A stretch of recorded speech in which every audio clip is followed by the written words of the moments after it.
March 28th, 2025 Club Cubase live stream. My name is Greg Undo and I'm the host of the live stream today. If you have not attended a live stream before, how it works is you can ask questions in the live chat field or simply send questions in advance to clubcubase@steinberg.de. We will go through all the questions chronologically as asked. As we go on, I may not be able to answer questions in kind of a real-time format, but we will go through all the questions chronologically. So if you don't see an immediate response to your question, we don't have to ask the same question repeatedly. We will get to it. We should have an index of all topics covered in today's live stream pinned to the top of the comments field that you could quickly navigate to. And if you wanted to join or look for topics that have been covered in previous live streams, I think we're over 38,000 questions, you could go to cubaseindex.com. And we want to thank Jan from Stockholm for creating that site. We have two people that serve as moderators, Jazz Dude and Agent K. They're not Steinberg employees, they just really do this to make it a better community experience. So we'll give special thanks to them. Also, an additional kudos to Jazz Dude for his work with the unofficial Cubase Nation Discord, which is a wonderful resource of information, different links and tutorials and video links for the Steinberg community that's beneficial for them. Once again, my name is Greg Undo. I work for Yamaha Corporation of America. I primarily focus on Steinberg products. And I'm presenting from in the United States, outside of Washington, D.C. area in Alexandria, Virginia. So if you're watching this live, please feel free to introduce yourself and tell us where you're from. Today is the last live stream of the month. So in about 2 hours, we will be starting a Zoom social meetup. So it's a great way to meet other people that are on the live streams. So we will get started about 2 hours. I posted a link. I'll kind of update that link periodically throughout the live stream. I'll paste it now. It's always a really fascinating conversation. I look forward to seeing people again. All right, and with that, we will go ahead and begin. All right, so we have Stefan joining from Sweden. Thanks for joining us. We have Tim K from Zeist, Netherlands. His cat buddy is waving a paw hello to my cat Steven and Stella, Mark Raven's dog, and other pets. All right, he's ready to learn. All right, Pastoral Apologetics is checking in from Southeast Texas. We have Raw Justice Hip Hop checking in from Capitol Heights, Maryland. Just a couple miles away from me across the river. Always wonderful to see Jazz Dude. We have a question from Cycling is Awesome. Hi, Greg. Could you explain how I could get the MIDI notes of an arpeggio, Apache SX, into the track so I can modify the arpeggio? Thanks. All right, so there's a couple different approaches to this. One could be just, I'll come over, let's say if we have a piano voice here, I'm going to go to my MIDI inserts and we'll go to the Apache SX. And I'll just load up a quick piano sequence here.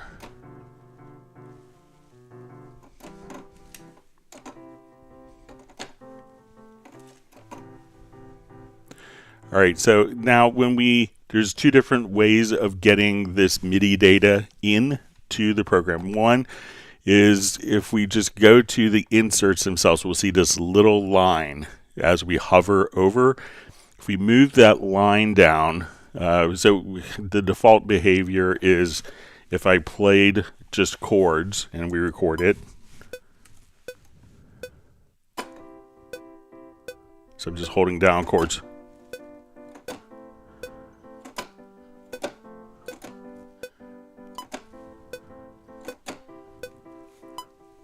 That we have, so we see the performance of the block chords, and the block chords are then run through the Apache SX.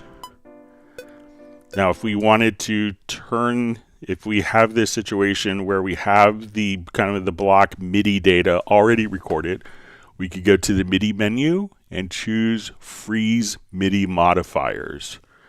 Once we do that, now the arpeggiators are going to be automatically written into the part. Now, another method of doing this, as we mentioned, would be to where we see this white line. So I could grab this white line. I'll just do a different arpeggiated pattern. So now I'm going to still hold down the chords. I will open up my virtual keyboard here. So let's say we come, and I'll just knock it up an octave or two.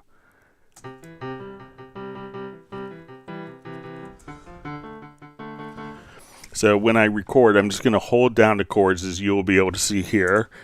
And once I move this white line down,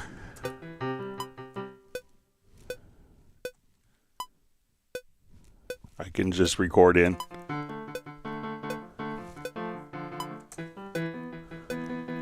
Instead of recording the block chords,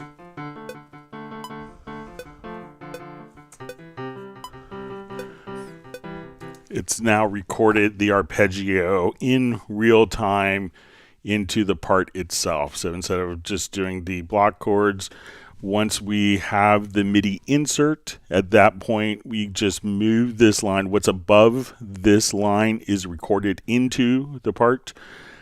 And if you have the existing kind of block chords at that point, you know, like a pre-existing part, just go to your MIDI and choose to freeze modifiers, and then whatever your MIDI plugins are, the result of the MIDI plugins on the part will then be written into the event itself, so you could freely edit.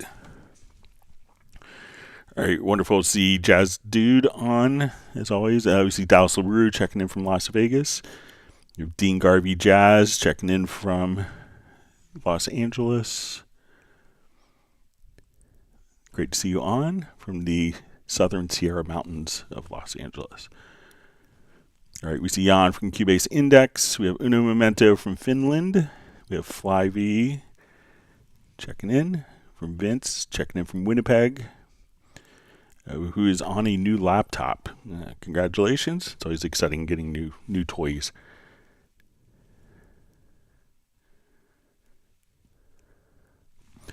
All right, Jazz Dude asks, Greg, please share the parabola tool in the MIDI editor for CC1 or CC11 and how to transform the direction up and down via the control modifier key. All right, so if we wanted to write in like CC data, we can come over here and we have a line tool. So I'm going to select a continuous controller. So let's say modulation, but this behavior could work either way. So if we come over, we have what we call a line tool. So it may kind of look like this. It's usually the last tool.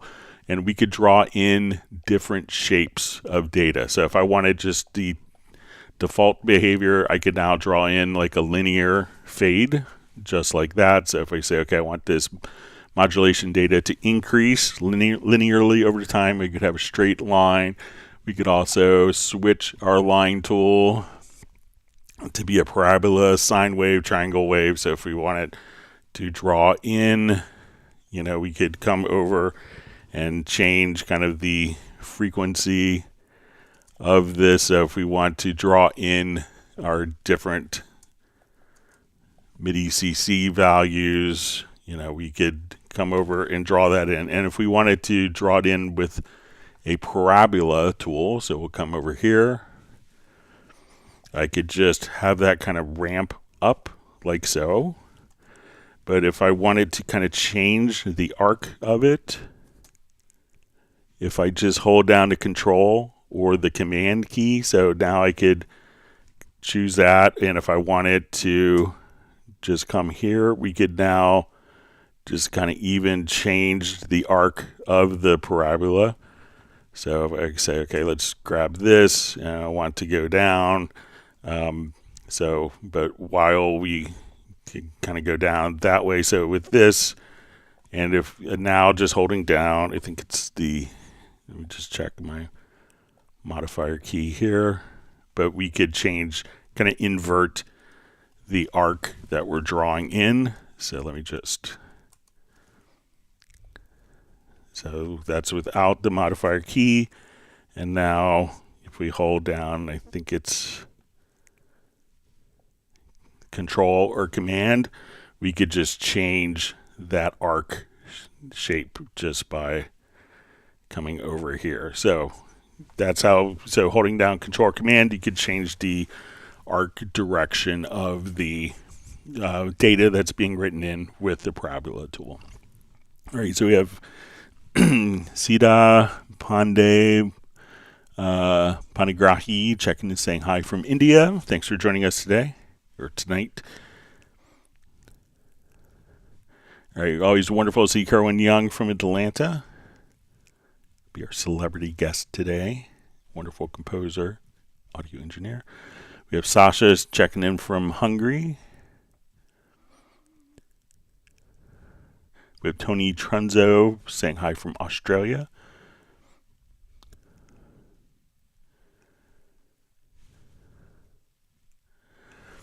All right, so we see Dallas LaRue just saying I bought the Pro Instrument Bundle for $100 on sale. It's usually $400 at sale ends today. It's such a huge program. I'm having trouble finding the content in the MediaBay, so I don't have a license for it. It's a product that's sold through Steinberg, but it's not a Steinberg product. So if we come over to, let's say, your MediaBay, I think if we go to the home key here and we go to loops and samples, that it'll probably show up in here. So look for an icon for the Pro Instrument Bundle, and you could just see it, probably one of these icons here that would show up. So let me know if you see it there, and again, it would be under loops, and I think my inclination would be that it would be under loops and samples, and it would show up here, maybe under an icon. I'm not sure if there are subfolders that are organized as well.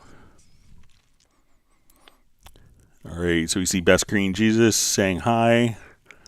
All right, so we see Tim Weinheimer just saying, hey, hello, Greg. Hopefully you can see my comments. I don't think I've seen it. I'll scroll back up.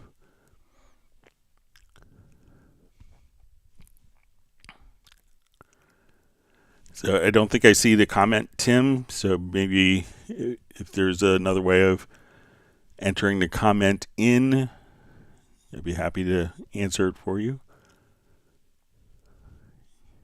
Or maybe if you enter it into the Cubase Nation Discord, Jazdu could copy and paste. All right, so we see Razel Zamini checking in from Denmark. Always wonderful to see you.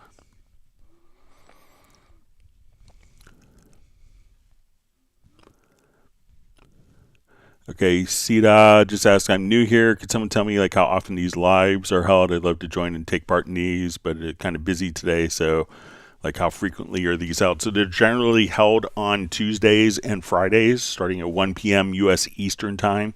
So we have about 450, 460 different live streams. They usually last for about 4 hours. When you do today, it'll last for about 2 hours today. And then, but generally it's going to be about 4 hours, but Tuesdays and Fridays. All right, we have Mr. Da Producer checking in from Austin, Texas. Thanks for joining us.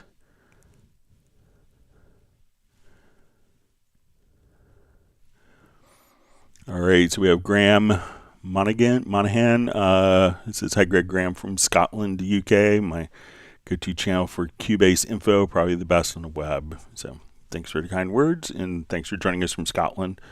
Always wanted to visit there. I have a dear friend that lives outside Glasgow.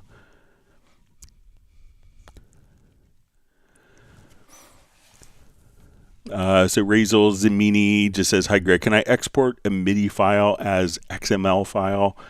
So generally, like an XML file will be, you can, if we import a MIDI file, so let's say if I take this track here and I export it, I'll export it first as a MIDI file.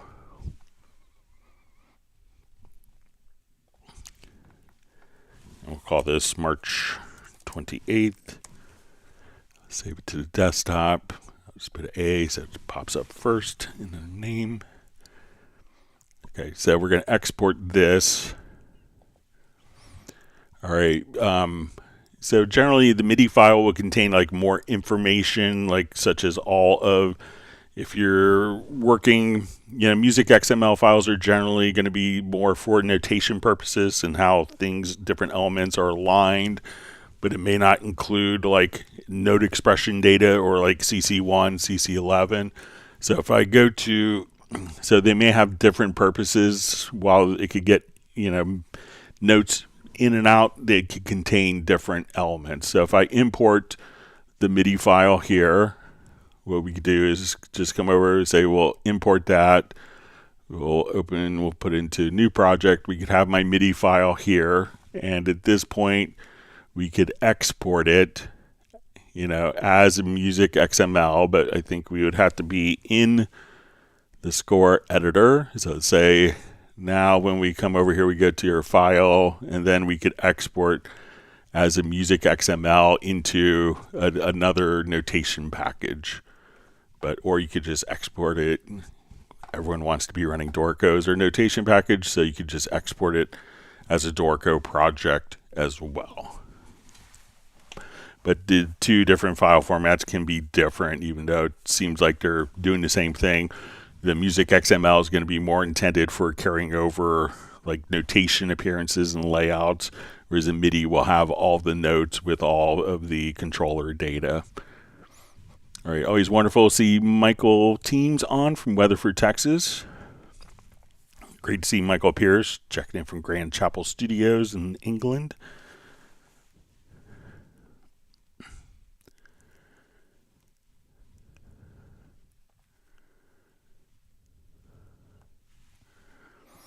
All right, Zephaniah asks, hey Greg, if I download the grand piano in the download assistant, will it show up in the instrument window along using Cubase 13 Pro on PC?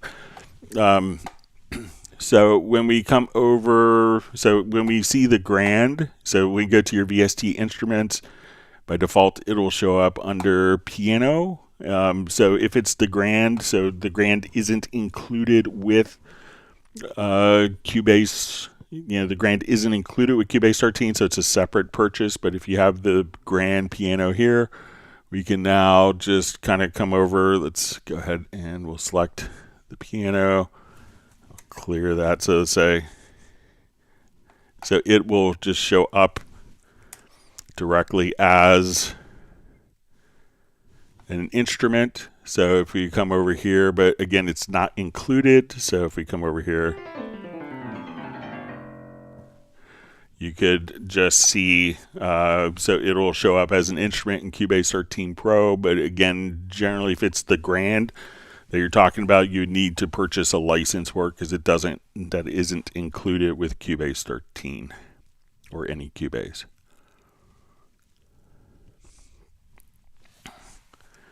So Michael Pierce is discussing this yellow thing in the sky he doesn't recognize. Living up to the stereotypical English weather, I guess. All right, so we have Braxel checking in from Fort Worth, Texas. Great to see you back on.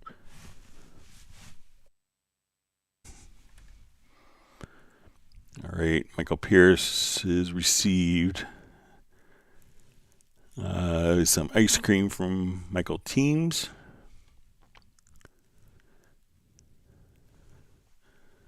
All right, we see Randy from ProWash DFW in the house. All right, and we have Sonato Temi, composers, sending greetings from Edmonton.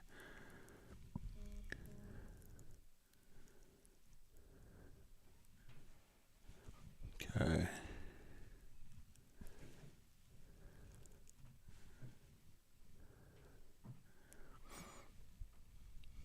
All right, just reading through comments here. Okay, we have a question from Michael Pierce. When I drag a file from MediaBay or from the right-hand section, is the file copied to the project folder for transport to other computers? I can't remember.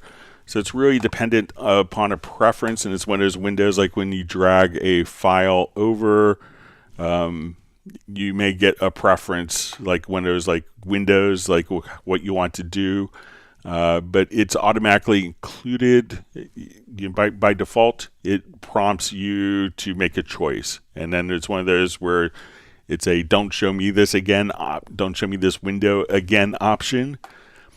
So if we come over to your settings and we go to editing to audio, you can see what your settings are here. If it's automatically copy all files to the project folder. So when we look at it here, we could open the options dialog, or you could have it by default automatically copy dragged audio files to the project folder. So if you have that on, then it's automatically carried over. If you don't have that on and you want to be careful, go to your media menu, and then you could just choose the prepare archive function, and that will move it into the project folder.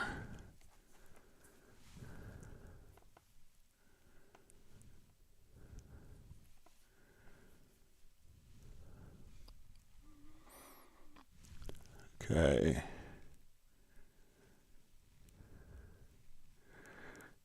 All right, so we have Contemplate Music, sending greetings from Derby in the UK. All right, so a question from John Barry.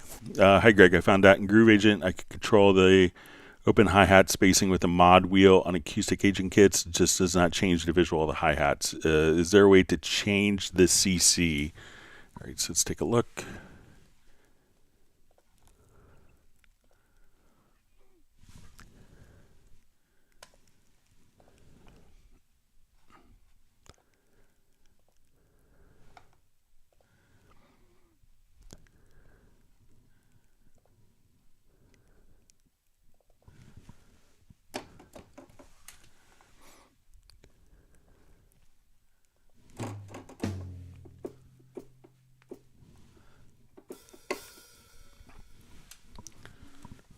Okay, let me.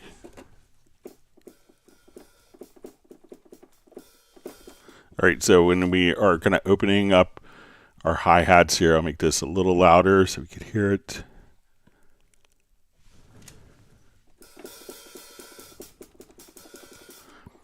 So I guess John wants to, so if I'm just moving my modulation wheel,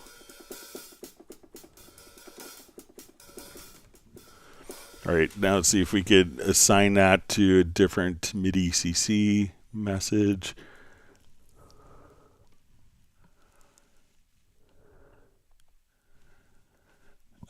So maybe if we come over to our pattern, let's see, controller assignment.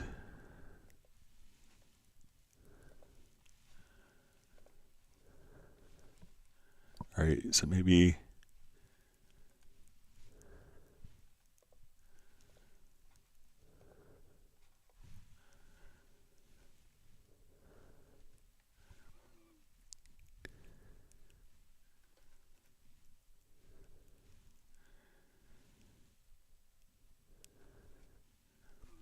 just seeing if there's a, let's see if we go to the hi-hat here.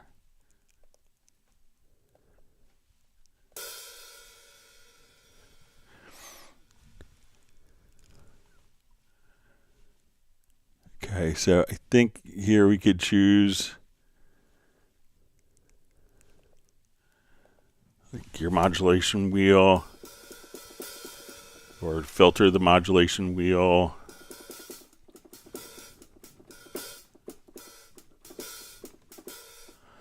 But I don't, so we could filter that out. I'm just seeing if there's, don't think it's going to be in there. Let's get to our options and see if there's a way to change the MIDI CC.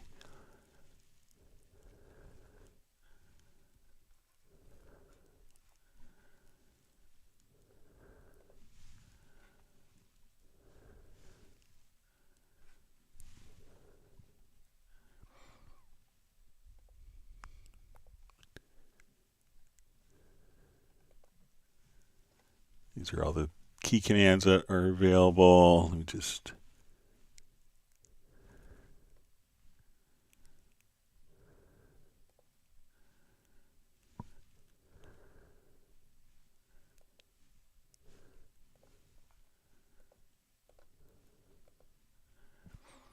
So let's see if I set this. I don't think that this would do reset controller. So I think we could turn it off or on with that, but I don't see a way immediately to, but let's see if there's a, let's come back over to the kit itself and see if we right click.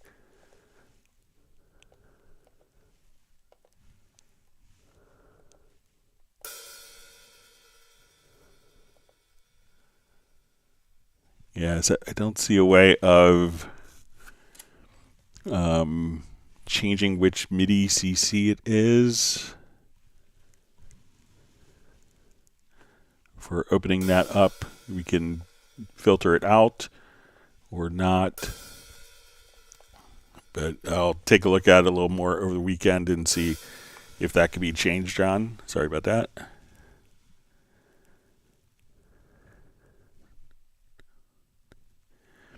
All right, so we have, thanks for the phonetic pronunciation for sonototemi. All right.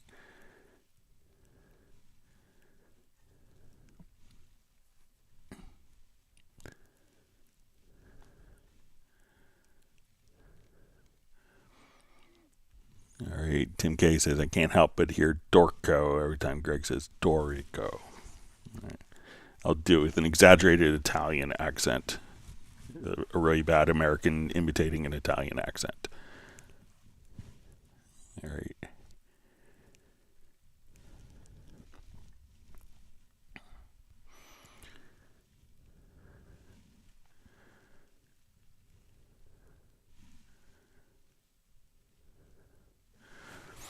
All right, so we see from Dallas LaRue, and this is probably with the Pro Instrument set, it says it's the MediaBay. F5 is where I can't find it. You're supposed to be where I can organize files together to make a song in that same file with different instruments. All right, so it could be, so let's say if we come over here, look in MediaBay sometimes when we have like construction sets. So see if it shows up under VST sound.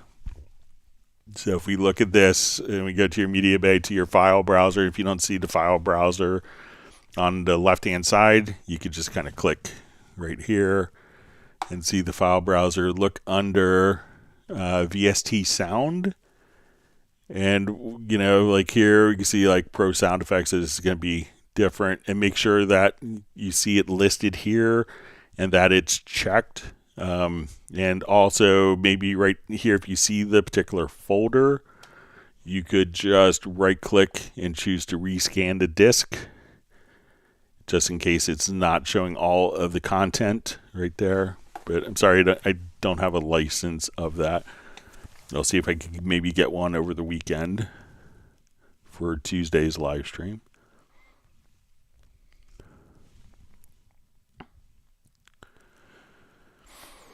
All right, Amos922 asks, is there a way to audition sounds with your drum kit faster in Groove Agent when using Groove Agent or MediaBay? You can play the sound, but I would like to audition them faster with my kits I create.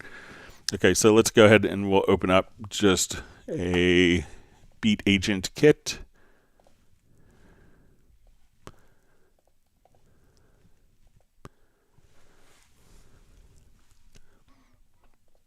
Okay.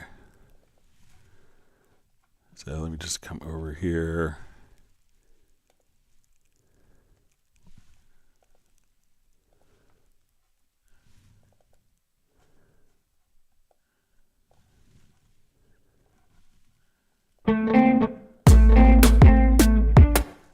Just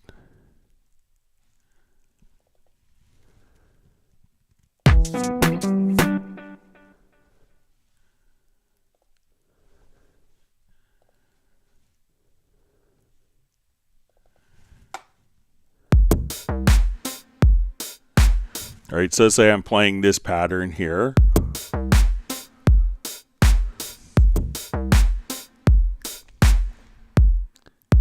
All right, so I wanted to come over to my Groove Agent here. I want to audition different kicks. So you see this little folder icon. So now what we can do is go to instruments, and we'll say, okay, I want to have, let's say, drum set. So if we come over here, let's look at our category. Let's say, okay, drum set. So I want to look for kick drums. So I have this pad selected, so while it's playing, I could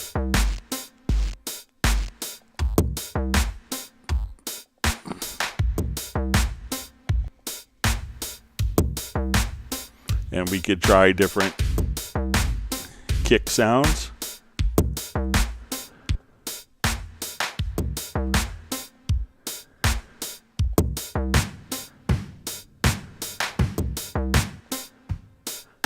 And here you could also just kind of navigate anywhere you want as well to try different samples.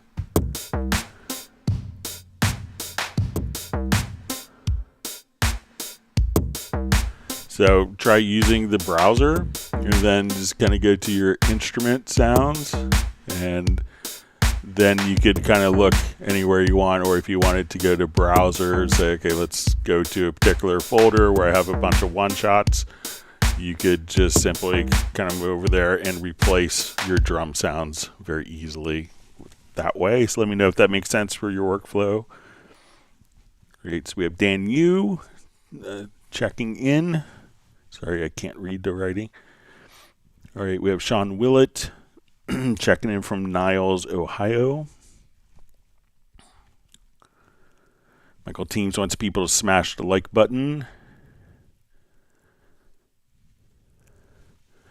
All right, so Michael Pierce says, that's the one. I think I may have preset it years ago and forgot about it. I'll go double check. All right.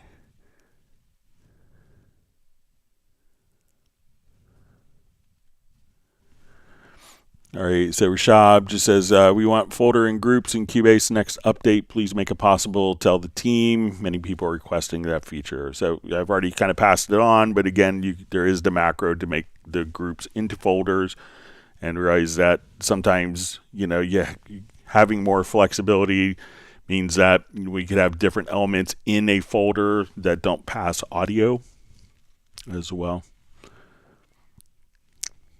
All right, we see Bratman Studio says, hey, Greg, can't wait to get home for the Zoom meetup in an hour or two. So looking forward to seeing you on. We see Gareth on from Spain.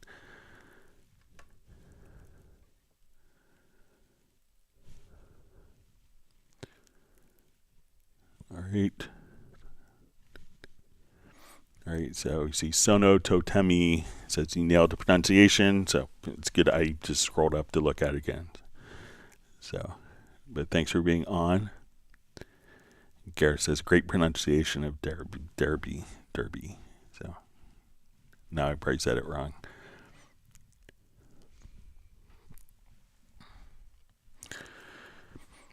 All right, so we see just a question. How do I transfer all of my Cubase settings and templates, etc., from old computer to new one? So the easiest way is just to kind of come over here and export the profile. So if you go to your edit menu, go to your profile manager on your old computer, export that, and then you could just simply go to import it, export from the old computer, put on like a USB flash drive, send it to yourself in the email or to like a cloud service, and import that file. I think that will carry over templates. If not, if you go to your MediaBay, we could just come over. So if we go to your MediaBay and let's go to user content, you can see project templates. And if we just kind of right click on one of these, we could say show in Explorer or reveal in Finder, and that will take you directly to all of your project templates right there as well. And you can manually copy it over. But try the export profile. All right, Jan has received 1 gallon of nougat ice cream from Michael Teams.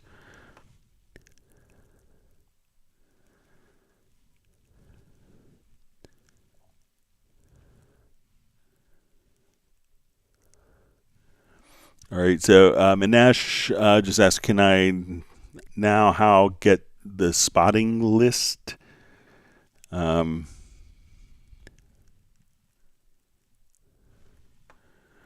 right. So I'm not sure if I understand a question, what the spotting list is. Maybe Manesh, if you could ask it a different way. Sorry if I'm being dense.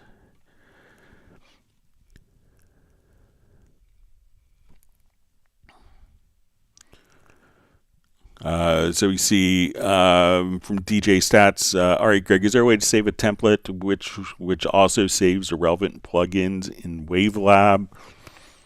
All right, so if you want to save a template in Cubase, we could come over here, just go to your File menu, and then you'll see Save as Template. Now, if you wanted to kind of set up a template in WaveLab for plugins, let's take a look.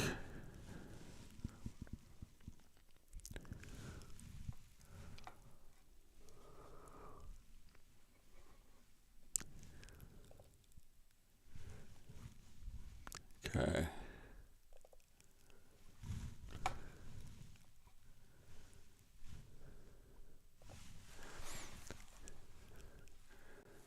Okay, so let's say if we had plugins here, so let's come over and say, okay, I wanted to have my master rig.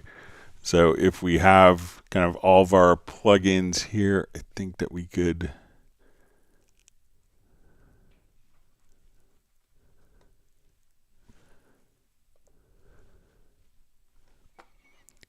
so if you kind of click on the settings here, I think that we could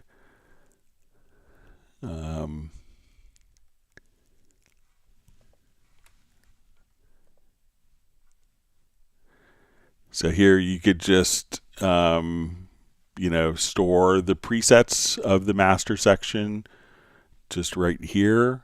So and I think that this will automatically, the master sections plugins will automatically stick when WaveLab is opened up again. But it's kind of, but if it's just a master section, you could, it should automatically be maintained when you open it the second time. All right, and FlyV is also asking, says, in a place that it searches for all my VSTs. So when you install VST3 plugins, they go into a common known folder. So when you install VST3 plugins, you know, it will go directly into your VST plugin folder for you automatically. All right, so we have a question from Halil. Is Cubase better than Ableton Live? So yes, I think so. So I could be biased, but and we also do these cool live streams to help customers out. All right, so we see from JNG says new to Halion Sonic. I have a slot 1 loaded and it works fine. I highlight another synth in slot 2, but the instrument in slot 1 keeps playing. Okay, so let's come over here, and it could be just so. Let's add an instrument track. We'll add a Halion Sonic. Okay, so I want to have, let's say, kind of a Wurlitzer in slot 1. Okay, so this track right now is playing on, is being sent out to the Halion Sonic MIDI port on channel 1. So if I go to load a different instrument on, let's say I'll load up an FM patch and we'll put this on slot 2, it still plays the Rhodes because when you look at the MIDI settings, this is on MIDI channel 2. So if I change the MIDI channel of where this track is going to, I now will play slot 2.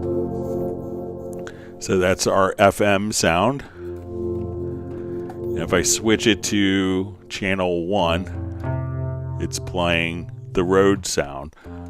Now, if we wanted to layer those together, I could put both of these on MIDI channel 1. But if I wanted to treat this as kind of like a multi-timbral, where I wanted one sound on channel 1, I want to add a new track where it's going to be on channel 2. I would select this track, then choose to add a MIDI track. So add a MIDI track. We're going to say this is going to be on channel 2. It's automatically going to assume the MIDI output port. So when I come here, this will play channel 2. And this sound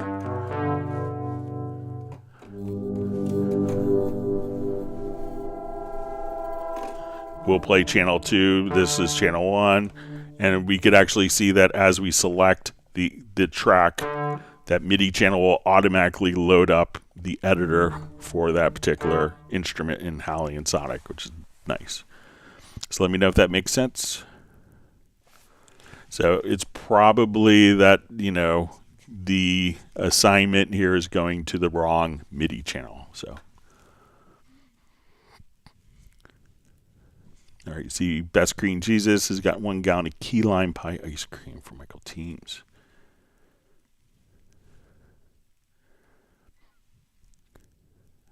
See kind words from Kerwin Young.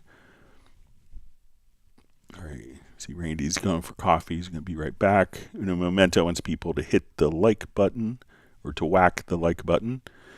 All right. Wonderful to see Marvin Earl on. Thanks for joining us today.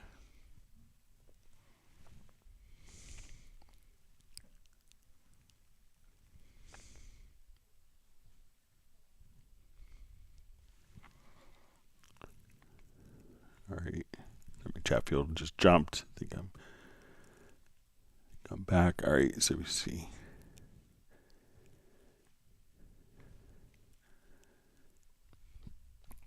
All right, Howard Parker says, hey Greg, I inadvertently saved templates with audio files which are long gone. Unable to resolve missing files. Any hint suggestions? I can certainly rebuild the templates, no problem if necessary. All right, so... Okay, so if the audio files are gone, what I would do is, so let's say if we came over here, we'll just do a new project. All right, I'm going to record, let's say, 4 audio tracks.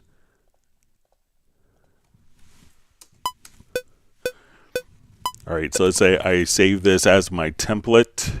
I will come over here. Let's do save as template. I'm going to call it March 28th audio files. Okay. So let's say now when I go to start a new project, I want to come over here and I'm going to delete these files.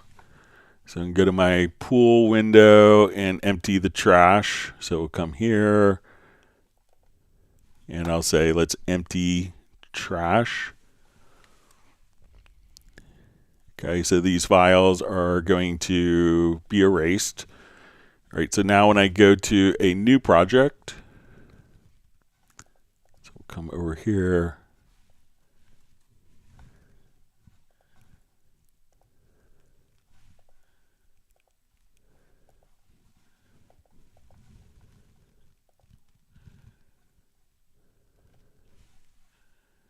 All right, so I'm not going to save that. Let's come. Okay, so we'll go to our templates. We'll say this is our March 28th audio files. I'll say create. I should get like can't find a files message. All right. So we'll say let's activate the project. So we'll come here. Here's our missing files. Okay. So now what we could do is I'm going to erase these files from the template. Go to your media menu and we'll say remove unused files. Now we'll resave the template. So we'll come over here, save as template. We'll call it March 28th audio removed. Hit OK. All right, so now we'll come over. Let's do a new project. So we'll go to our March 28th audio renewed. Do this. I don't think we'll have missing file messages. So we'll say activate.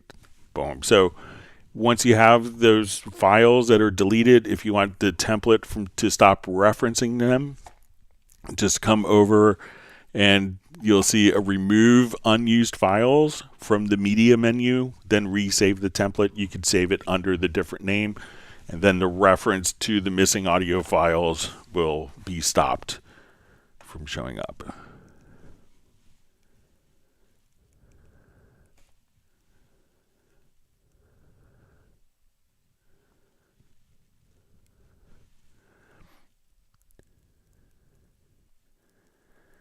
All right, see, Tim K says he was only hearing Dorco because of his unwelcome childhood nickname. Sorry that happened to you.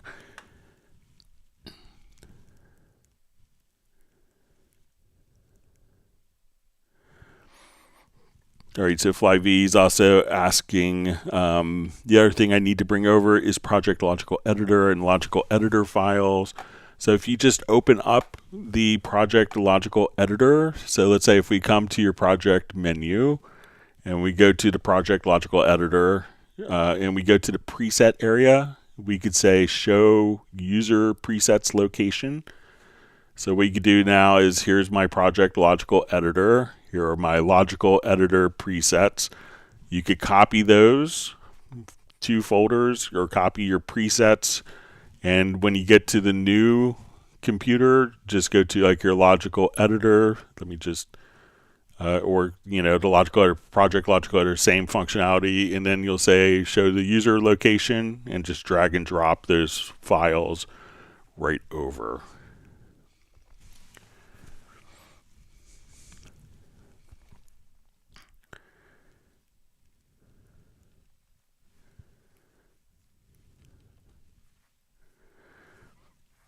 All right, so FlyV's also just saying, and also where's the place where I can change where it scans for all my VST files. So if it's for VST2 plugins, what you could do is if you go to your studio menu to VST plugin manager, you know, VST3 plugins will automatically go into a unified folder so that you don't have to worry about it. But if you go to like your VST2 plugins, you can activate the VST2. And, you know, if you're on 14, you can choose to activate the VST2 plugins, and then you could set the VST2 plugin path. And so that would be done through the plugin manager. You'll see kind of at the bottom here. Since I'm running under Apple Silicon, I don't have the option of VST2 plugins.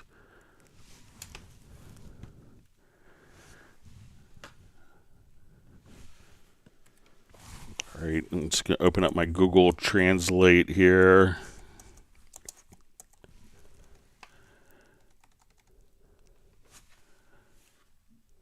Let me just see if I could get it to see comment, and then with Hans Zimmer in the name from Dan Yu.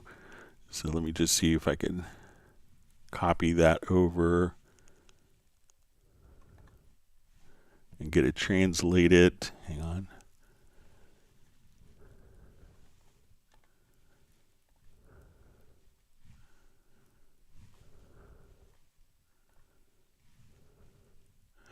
All right, so we see Dan Yu just says, hello, everyone. I'm a fan of Hans Zimmer. So, yeah, he just does incredible work. I've been fortunate to work with him in the past. So, really wonderful man.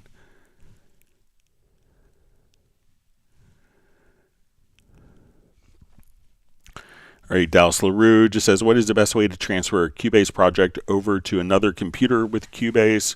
So, if everything is in the project folder, you know, with all of your files, you could just simply move the project folder over. So let me get my right computer controlled here. So if we want to go to your Finder, you know, so say, or to your Windows Explorer, you could just say, okay, I want to go to like wherever your projects are. And if all of your audio files are in this one folder, you know, in Cubase is, you know, if you have everything in one folder, you could then just simply move your project folder over with, email to yourself, do a WeTransfer, depending on if you have a lot of files, audio files, put it into like a Microsoft OneDrive or Google Drive, kind of all of those different, so we could have, but all those different, sorry, didn't our email come in. But that way, everything can be just kind of placed directly into that one folder, and you could just simply, put on a USB flash drive, send it directly over to or an online sharing service. So it's pretty straightforward. And Garrett just says put the project folder on a portable drive. All right, so we have Dan Hughes checking in from Yantai in China. Thanks for joining.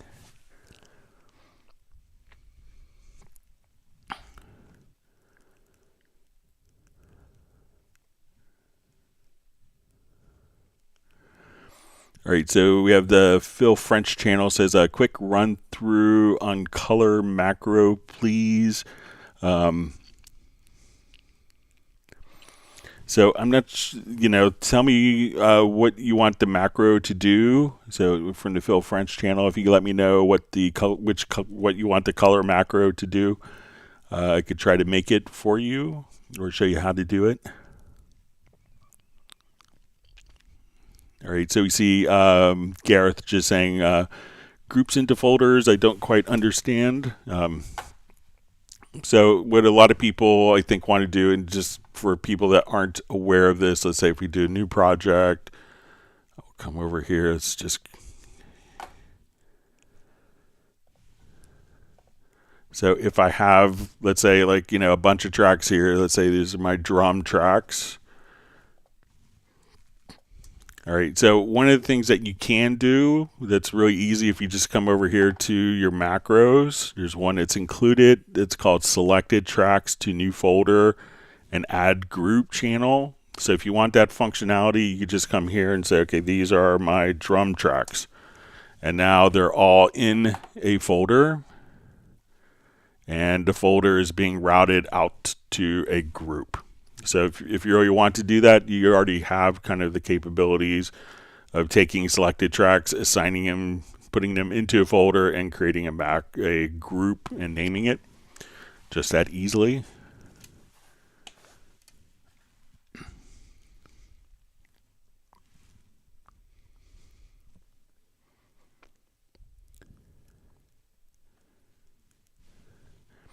All right, so Gareth is teaching me the correct pronunciation of Darby. All right. Thanks for the lesson.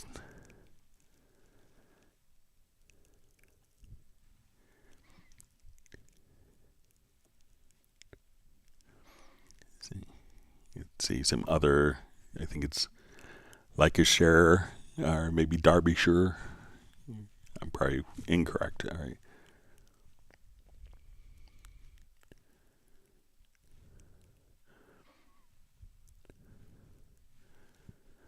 All right, Michael Teams is generous today, so we're at our last Friday of our fiscal year, so he's giving ice cream for all attendees. All right, and Uno Momento is passing on beer for all, and coffee from Randy. All right.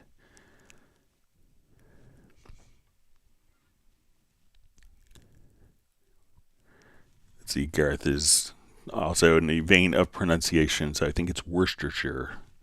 At least that's how we tried to mispronounce it in America, I think.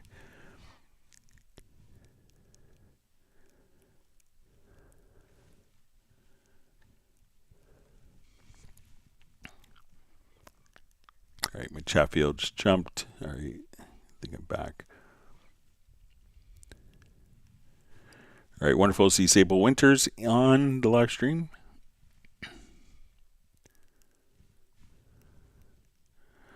All right, Jet Lee just says, hey, Greg, I can't seem to find a way to change the reference level in Supervision VU meter. Is this possible?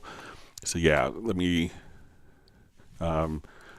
So let me just open up a quick project here.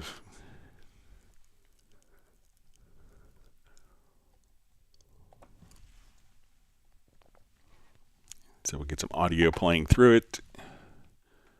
All right, so let's say we're... Do you recall the day we first met? That was a long... All right, so I'm gonna go to my inserts here, and if we want to change the level in Supervision, so we'll just start with a virgin instance.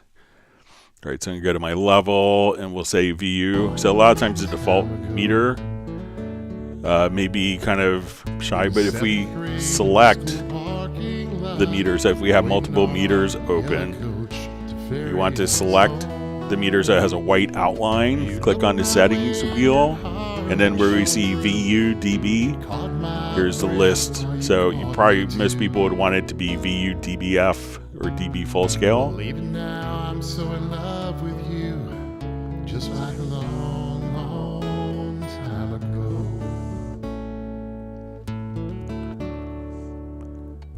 Oh, I remember the day that we went.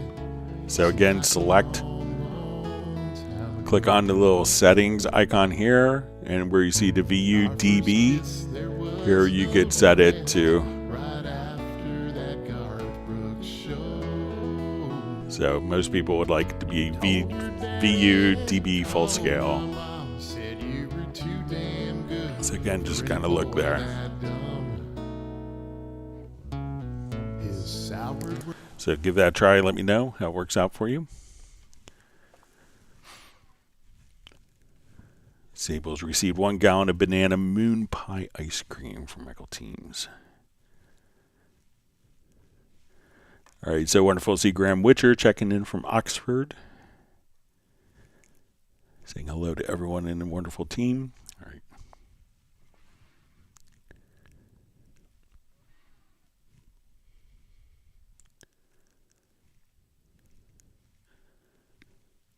All right.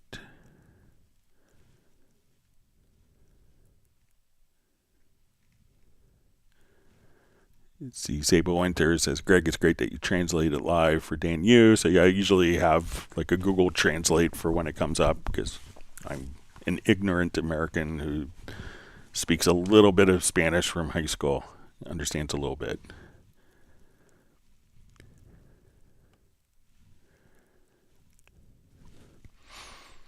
All right, so we see Cornell just says, bring it to everyone's attention. It says, before moving the project, make sure you click Prepare Archive in the Media menu. So that's always a good rule of thumb, just in case. And what the Prepare Archive function what that function allows you to do is to actually take to move all of the files into the current project audio folder. All right, so we're going to do our Zoom meetup in about an hour. So let me copy again here real quick. Hang on.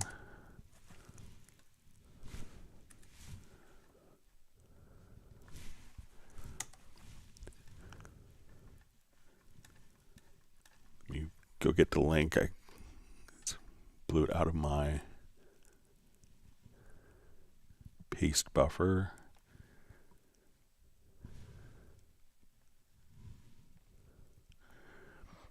All right, so I'm going to share the link one more time here. I'll try to do it so that people could join in a little bit. Let me find where we were.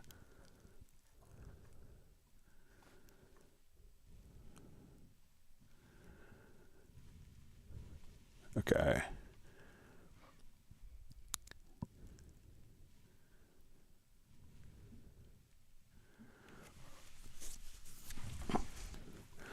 BB23 King says, which edition Cubase should I pay? I only used off for guitar, maybe plugging, and cab simulator, no mixing, no recording. So I think, Elements may be fine for that. If you're just, so probably Cubase Elements, you could try the trial version. If you're going to buy Cubase, I would say maybe wait till Monday So, or wait till Tuesday. There might be some interesting stuff going on.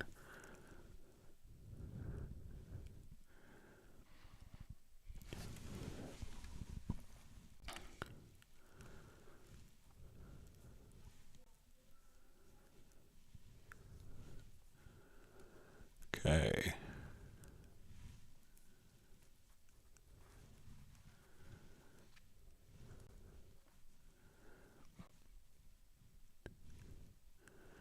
All right, so we see Sable Winters as the Gadget Girl is temporarily retired for 2025 and is in money-saving mode.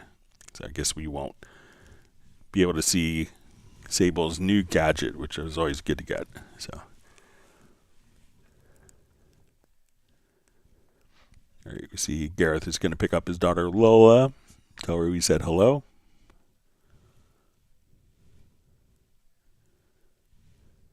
Braxel is suggesting moving from ice cream to ribeye steaks. Sounds like a Texas thing. All right. All right. Michael Teams has granted my family and myself 1 gallon of coconut cream pie ice cream.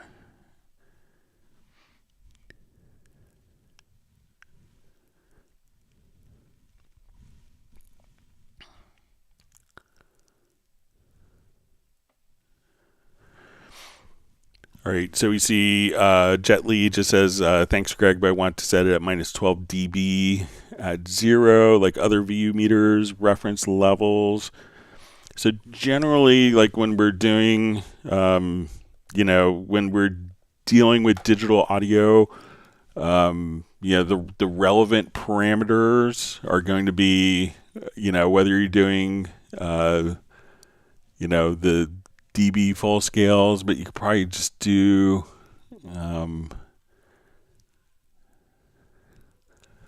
but generally, like as we're what 0 dB is on your audio scale is going to be at minus 18 generally for digital audio, so that's why we see kind of that discrepancy. So I'm not aware.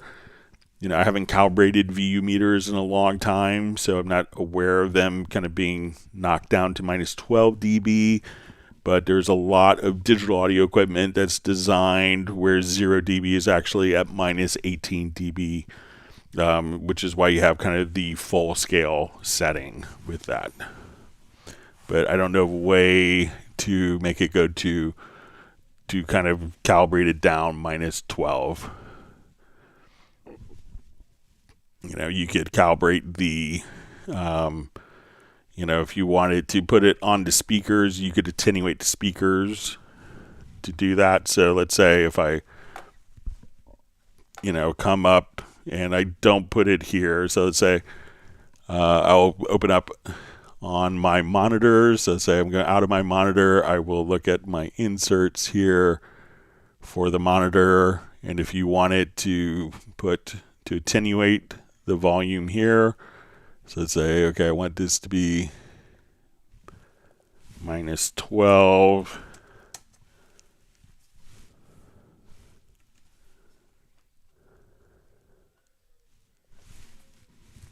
So let's try this and see.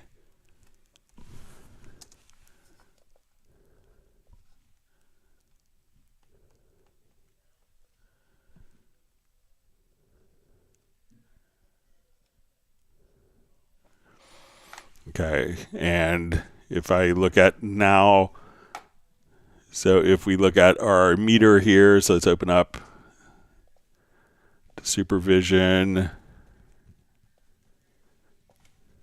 and let's look at this. So let's we'll switch it to our VU meter here. So as we play,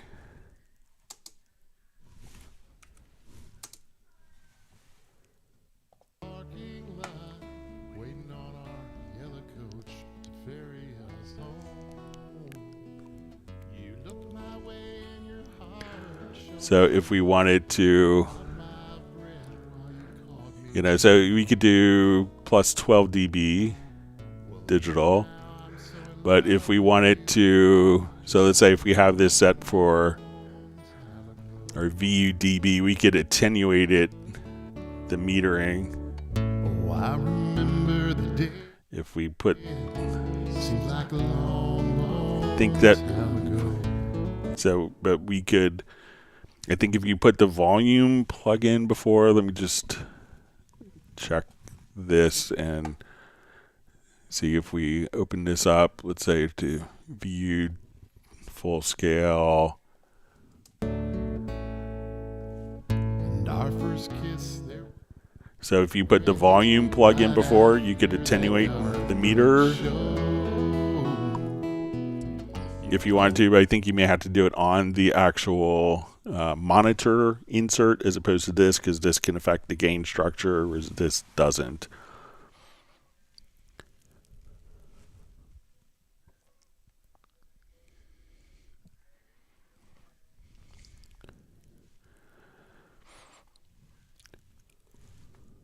Okay.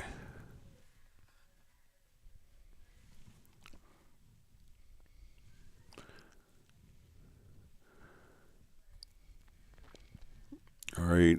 So we have Carlos Arturo Poveda. Hi, Greg. Is there a way to forget all the CCs, Hallian and Hallian Sonic 7 at once? Thank you for everything. So if it's like, if you want to forget like the CC assignments, like to reset those. So let's say if I come here, I think if we go to Hallian Sonic, so let's come.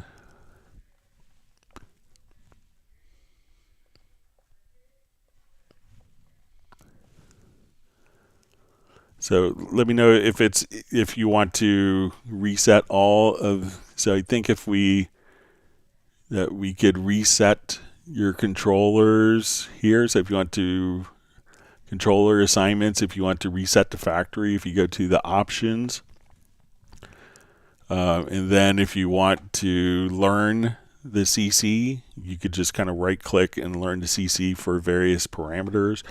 But let me know if it's in the part that you want to get rid of the MIDI CC messages, or if it's within Hallian Sonic that you don't want it to respond, or you wanted to reset all of the settings. But within Hallian Sonic, if we open up the instrument here and go to the options, you'll see the reset to factory for the controller assignments.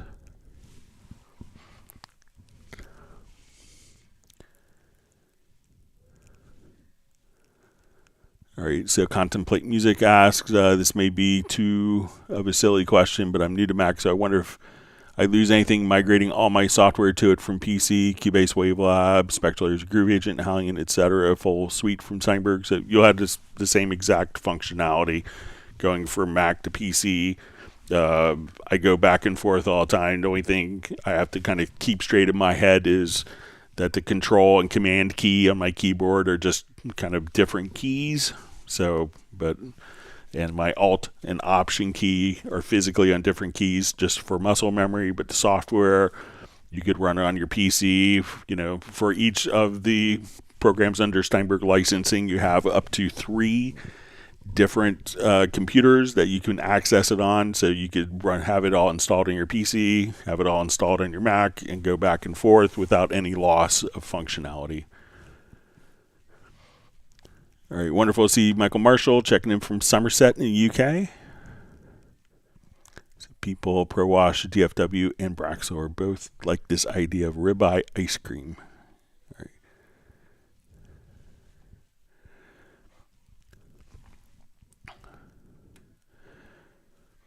All right, Tony Trunzo from Australia asks, hi Greg, if I have a MIDI part and I use the dissolve part to separate pitches on separate tracks, is there a way so the tracks can be put in order, like highest to lowest pitch? Thanks. Let's take a look.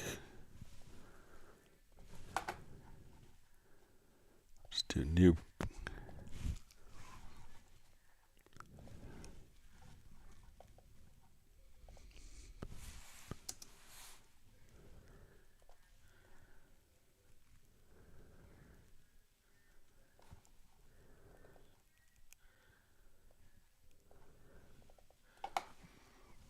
Okay, so let's come over here. Let's just put in some pitches.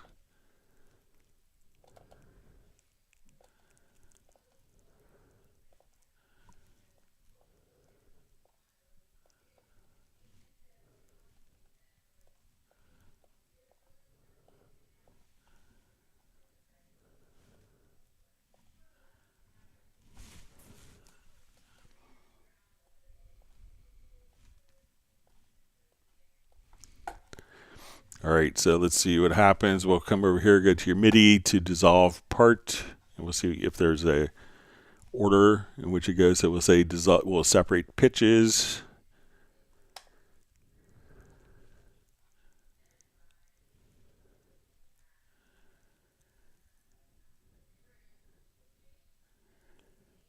Yeah, so I'm not, we can see the pitch indicated in the name.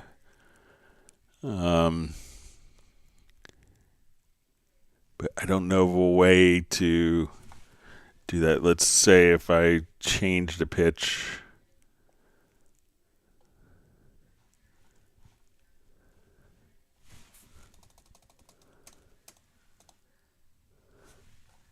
We'll see if we do this, if it's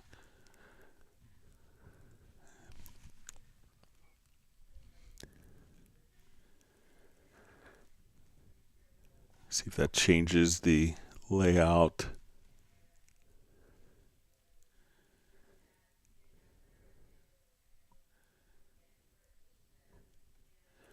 Yeah, so I don't think that there's a way to automatically do that.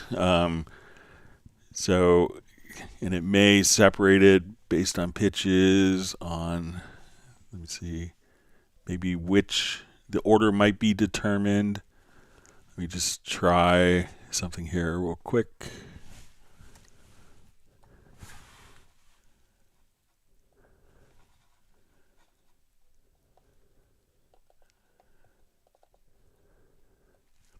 Let's see if it does it by the entrance of the pitches. So let's say we do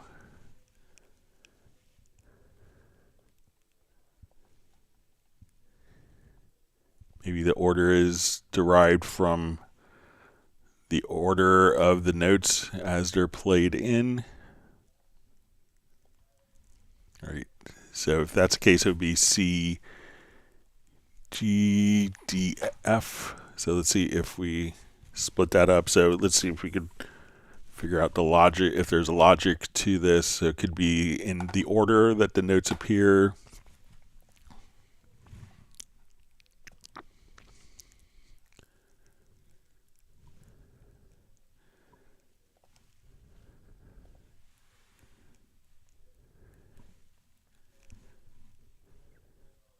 Yeah, so it looks like the order is based upon not the name of the note, but the notes as they appear in the sequence. So I don't think that there's a way to automatically make the highest ones come out first unless they are. So that's not the basis for the order. So you may have to manually do that. All right, MM just is asking for a MIDI gate demo, please. Okay.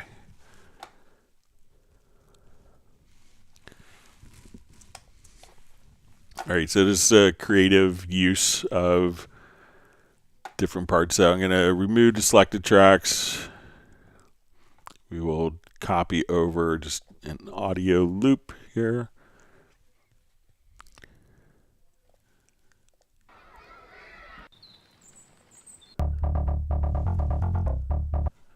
Okay, so let's say we have this going on. I'll put it into musical mode.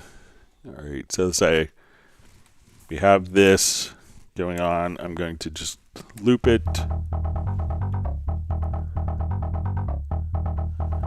All right, so I'm going to put a plugin on, and we're going to call this our MIDI gate. So on this track, we'll go under Dynamics, and we'll see MIDI gate. Okay, so now when we go to play, we don't hear anything. So what we need to do is to add a MIDI track.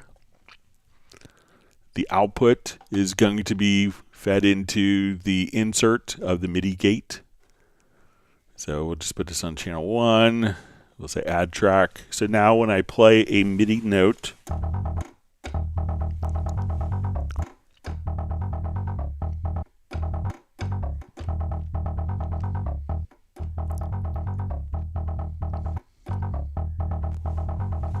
that will open up. So if I open up the virtual keyboard, as soon as I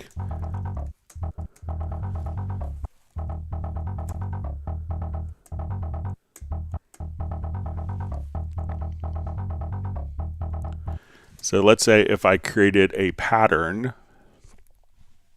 So let's come over here, and I want to do kind of like an interesting musical pattern. So I'm going to add, let's say, a drum track, and we will create a quick pattern event of this. All right, so I'm just going to load up my drum kit here. All right, so let's say we're going to have hi-hats, and I want to do kind of an interesting hi-hat pattern in the pattern editor. Okay, so let's come over here, and we'll double our step resolution. And what I want to do is we will just kind of come over, let's just have kind of, and let's randomize a bit on our hi-hats. So let's say we have this pattern on our hi-hat.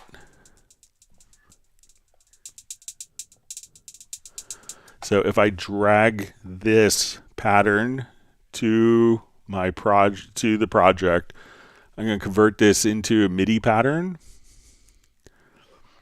Come right over here. Let's copy this. I'm going to take this particular musical rhythmic pattern.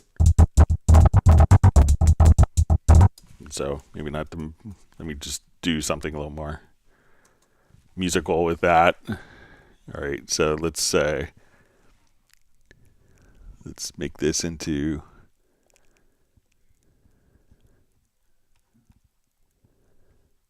16th notes.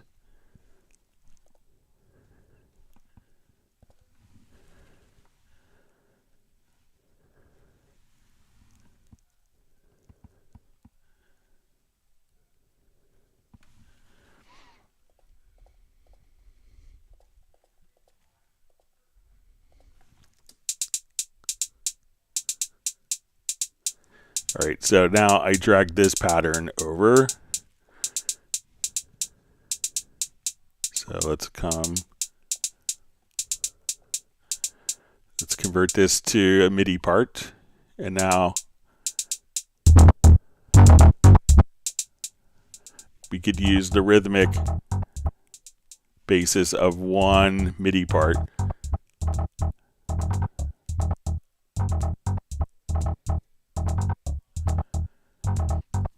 So now even if we came and just look for like maybe a pad sound, I could come over here. Let's get to MediaBay, and I'm just looking for maybe pad.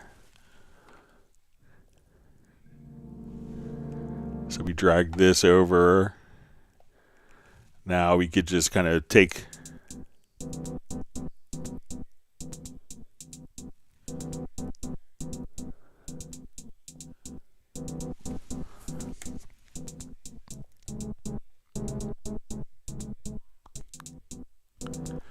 and if we just mute this, so you could kind of base the rhythm from one instrument and use that to open up a gate on other instruments. So let me know if that's helpful for you. All right, wonderful to see Jeff Zabelski on and Gerald Ely, both from kind of Northern California.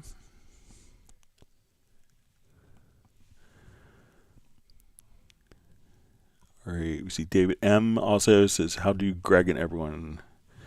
Looking forward to more Cubase magic I didn't know about.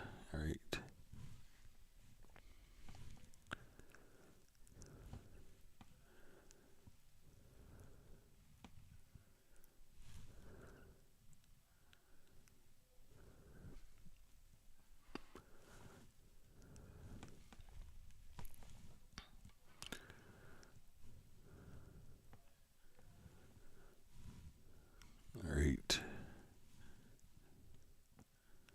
See Jeff Sabelski's thumbs up, number 64.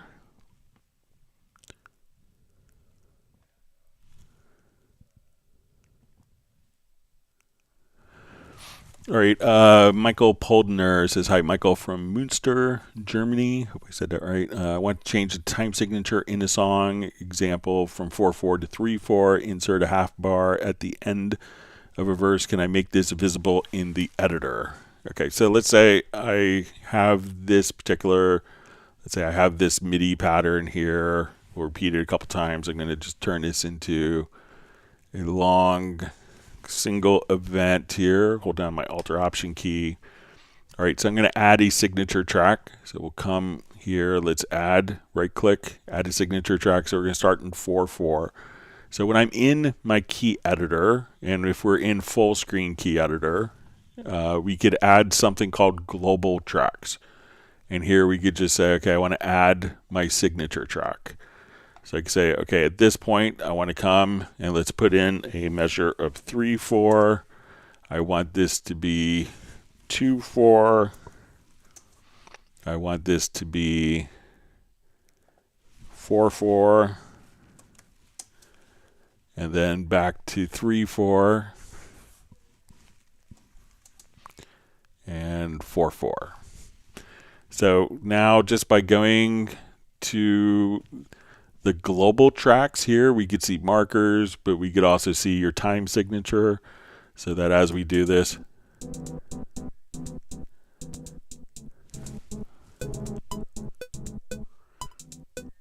I'll take it out of the loop. So now we're going to go to 3/4, 2/4, 4/4, 3/4, back to 4/4. So, and we do this in the key editor when it's in full screen, because if we look at it here, we could see our time signature track. If it's in the lower zone, the time signature track can always be visible there. So within, if we're in the full screen MIDI editor, just make sure you go to the global tracks, and then you could show the signature track right there.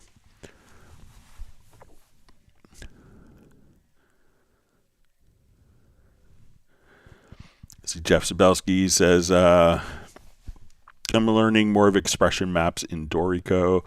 Very interesting. Program changes, I'm way behind. Yeah, so it really depends how the instruments respond to different program changes. So for a lot of people in Dorico, they just want it to, when I put this symbol in, it should automatically switch to samples. So they try to do that as much as possible. But then when you want to use different libraries for different instruments, you could set that up in your playback template in Dorico.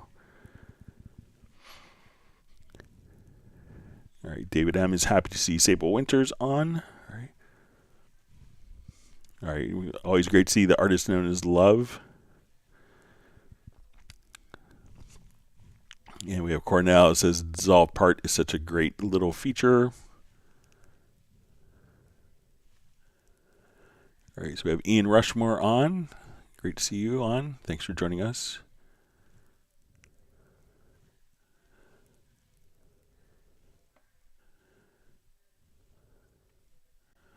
See, Jeff Sabelski says, cool demo of gate use. All right.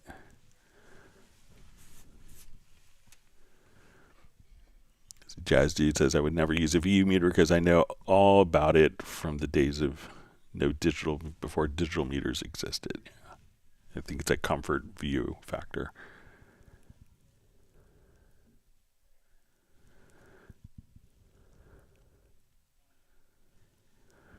All right, so we just see from ProWash DFW, not sure if I understand, but maybe it says if time shows, please show how to pack up a projection. Share it.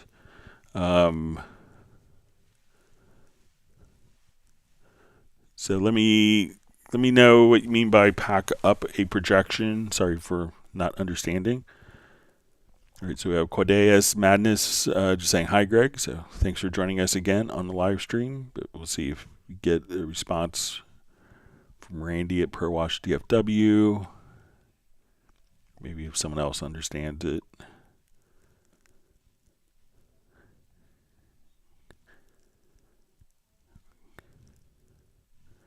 You see, Jazz Dude says there's no two exact same VU meters because too many mechanical parts are involved. All right, we'll see if... All right, I'm going to get to some of the questions. I'm going to post the Zoom meetup, which will be starting in about... I'll post a link. We'll be starting that in about 35 minutes or so. All right, wonderful to see Pablo on. Okay, so we see, okay. Okay, so we see clarification from ProWash DFW, just says project. So Greg, if time allows, please show how to pack up a project and share it. So I think the easiest way to kind of guarantee everything is in one spot if you're sharing it with others is I would do the backup project. So if we come to your file menu, we could just come right over here and we'll see. So let me just come right over here. So say, let me just save. Let me just go to a project that's already saved. So I'll come, since we haven't saved this one yet. All right, so if we want to at this point, we could just go to your file menu and choose backup project. So if I was sharing with someone else, or if I wanted to put this on a cloud-based drive. So when we do this, so again, go to your file menu to back up project, choose a new folder. So I'll just put this on my desktop. So we'll say new folder. So we'll say March 28th, delete. It's just, and what we're going to do is, so we choose a new folder, and this will migrate all of the audio files from the project into a common folder for us. So we're going to choose a new folder and then go to open. We could give it a name. So we'll say long time ago, March 28th back up. Okay, we could choose to keep the current project active. We can minimize audio files. We can make direct offline processing permanent. We could choose to include or exclude the video, remove unused files. So when I do this, now everything is going to be backed up into that folder. So we'll come here to my desktop and we'll say,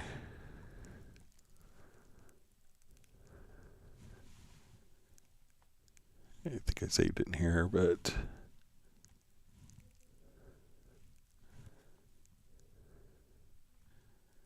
yeah, so, and then everything's going to be in that one particular folder. So again, come over here and do your backup project, and everything is going to be just placed into that folder. So we'll just look at it again.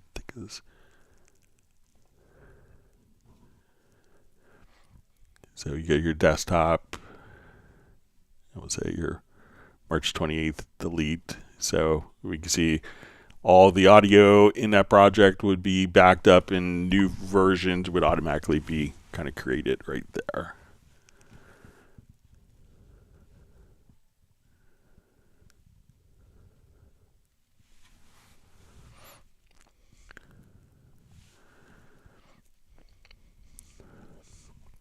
All right, Alex asks, hi Greg, is it possible to limit the MIDI editor to only one scale like you do in other DAWs? Yeah, so all you have to do is come over here, let's go into your MIDI key editor, and once you have the key editor in the active window, what you need to do is just to go to the scale assistant.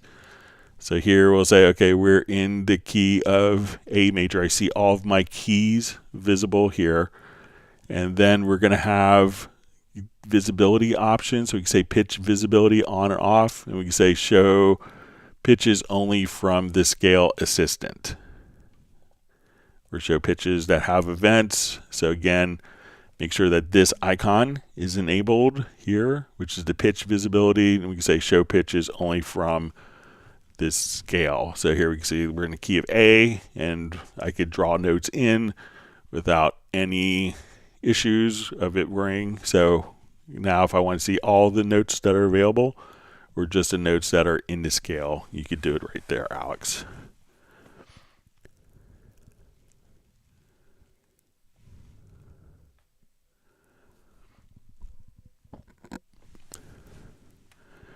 All right, Salam YouTube just says, hi bro, how are you? Could you help me please with Element 13 to export and to make a folder? I tried many times, I can't get it. It's please show me slowly, thank you. So I think we just did that just a minute ago. So see if you go to your file menu, I don't work in Elements a lot, but see if there's a backup project folder right there. And then you could do that. If there isn't a backup project, what you could do is just go to your media menu and choose to prepare archive, and that will move all of the audio files into a common, the big thing to worry about is all of the individual audio files. That will move it into the project's audio folder, and then you could take that project folder and share it with others.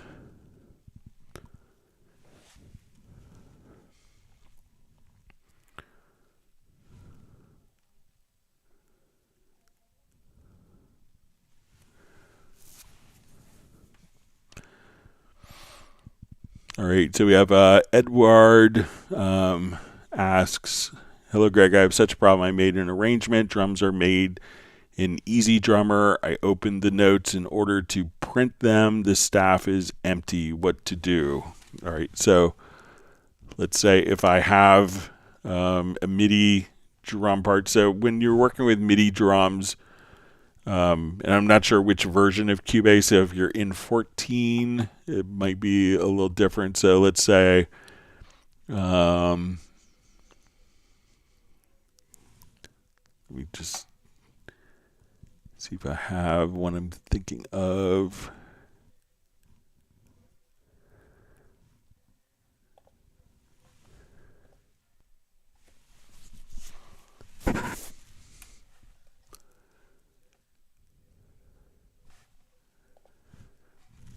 All right, so let's say here we have like a drum part here, and this is done in a different instrument. So you might have to, because when we look at, first you just probably want to call it something like drum kit. So now when I do this, we could go into our score editor, and if we go to the settings, you may have to go to the instrument tab and say, okay, I want to come over here, and you'll see a drum map, because the notes that play the MIDI pitches aren't going to match up with the notes that are utilized for drum notation. So even if you could just if you just come over here and do a GM map, and we hit OK, let me just see.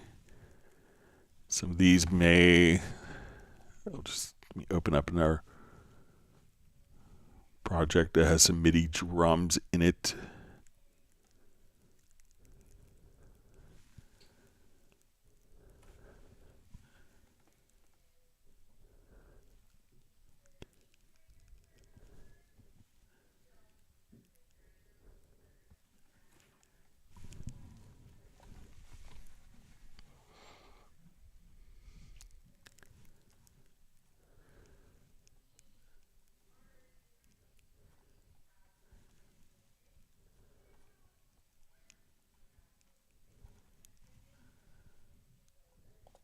This might work. Let me just.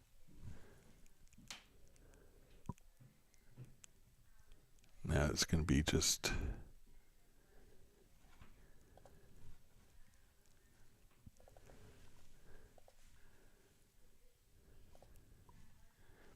Yeah, so I think the key is that you're going to want to have, so let's say,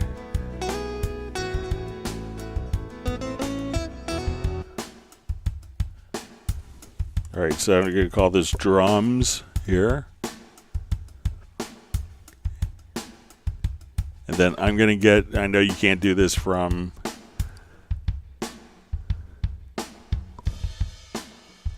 all right, so now let's say I go to my drum editor. We can come over here, and what we need to do is go to the instrument settings, and let's go to the instrument. So we can say, okay, we want to use, maybe the general MIDI map. We could do a 5-line staff.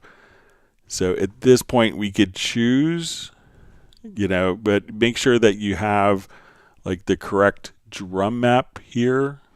So I think you would need that for the drums to automatically kind of relate to that. So let's say if we come over, we could see kind of the different drum notation automatically appear here. So it's going to be, the critical thing is when you go to the settings, to the instrument, that you have kind of the correct drum map. So you may have to make a drum map for your easy drummers. There's probably available to download, but you'd be able to then have the drum notation show up. And if you're doing it in Cubase 13 or earlier, it's going to be different for that.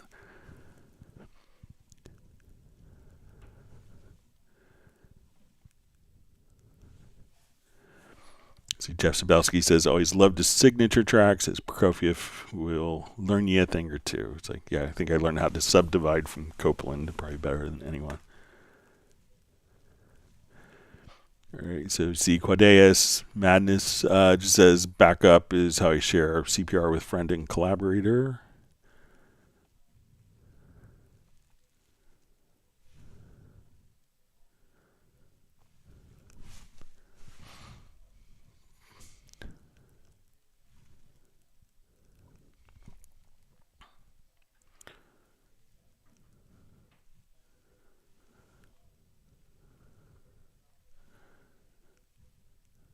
Okay.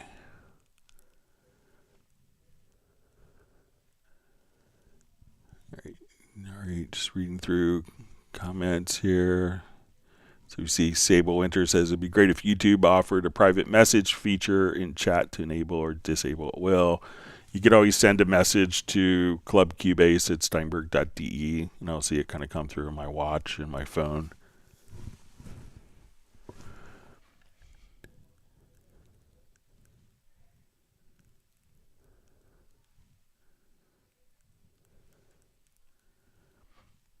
Okay.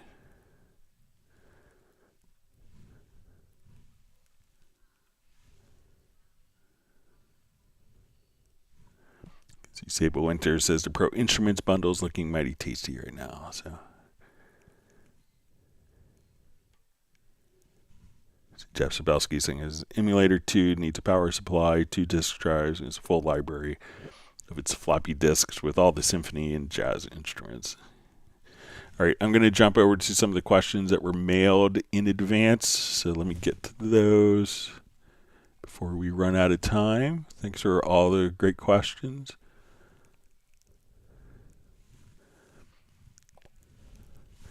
All right, so the first question was how to archive samples used in PadShop to the project folder. Okay, so let's go ahead and open up an instance of PadShop. Let me activate the project first. That would help. Okay, I'm going to revert this because I think we've messed it up pretty good. All right, so let's add an instrument track. So PadShop is a granular synthesizer, and it uses samples as the basis for the sound. So let's come over here. We'll just... and basically we could think of it almost as like, so if I want to, taking, like if we were to think of a piece of glass as really, in essence, tiny sand particles, this is like doing synthesis not on the glass, but on the sand particles. So I will just kind of come over. So now if I want to drag that sample in when I play,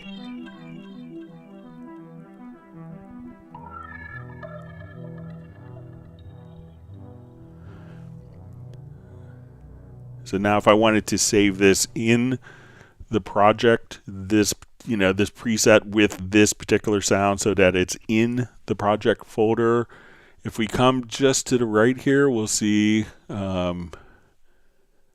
think if we come right over here, we'll see the import export presets. So just to the right, so we'll call this our, so we could save a preset, so we'll call this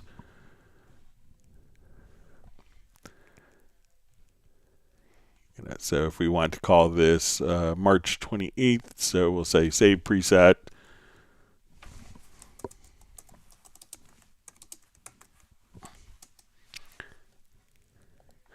All right, so now what I want to do is when we see the preset name here, let's pop over here and we'll export the preset. And where we want to save this to is, let's say, into our projects. We'll go to, I think, my Hangouts folder. We'll find March 28th, 2025. Let's make a new folder. We'll call it PadShop. And I will save this preset. So we'll call it March 28th, 2025. Okay, so now when we go to our Finder window, we can just pop over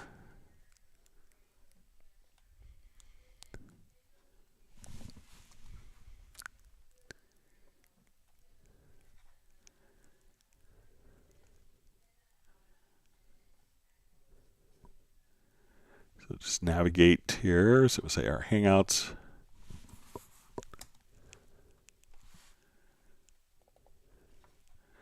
And we go to our PadShop folder. Here we could see the preset as well as the sample that was used for it. So in PadShop, you could just come right over here and choose to export the presets, and that would include the samples that are being used for PadShop.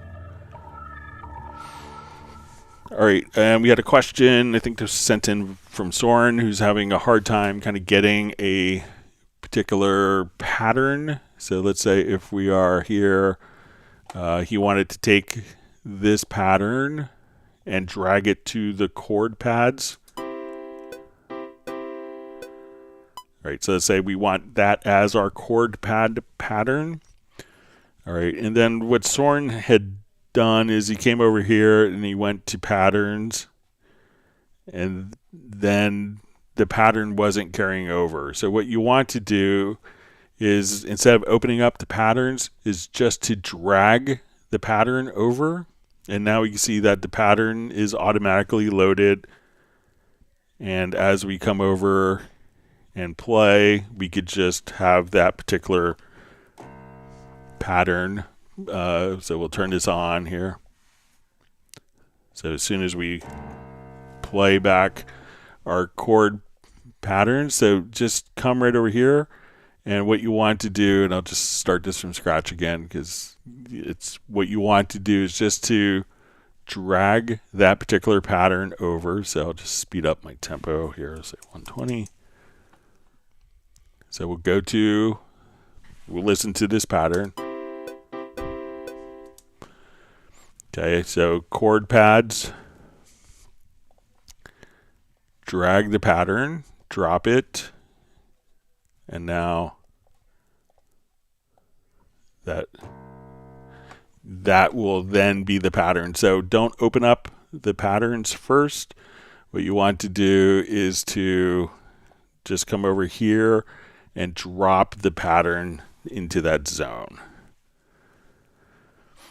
All right, so next question we have, hey Greg, do you experience a bug from audio warp as well when you're warping audio and then bounce selection, render, or even when you record the warp file back into Cubase in real time, it's not going to be on the same position as shown during the warping, which makes it an accurate time aligning of drums, for example, impossible with warp because what we see is not what we hear, and the offset, of course, increases the higher the lower the stretch factor goes, but not linear. Do you have a solution to that problem apart from not using the audio warp?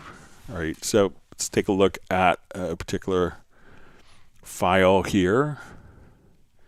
And what we want to do is, let's say let's do some quick warping on this. I have my warp markers. So let's say I want this hit to go directly on. I'll turn my snap on here. So I want that point to snap right to there. So let's say we move this, and let's go ahead and I'm going to take this particular file here, and I will duplicate the track. And since we've warped this one,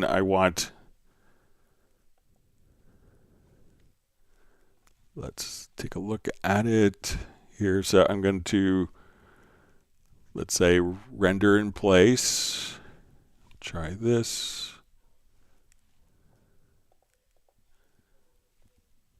Or I'll just do bounce selection.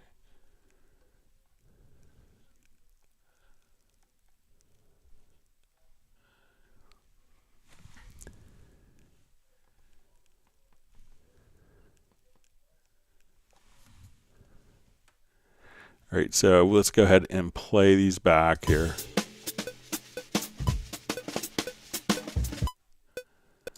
Okay, so let's say and we invert the phase. And let's go ahead and look at the amplitude. Yeah, so it does look like it's a little off visually. You know, but I think kind of but it's interesting that it does cancel.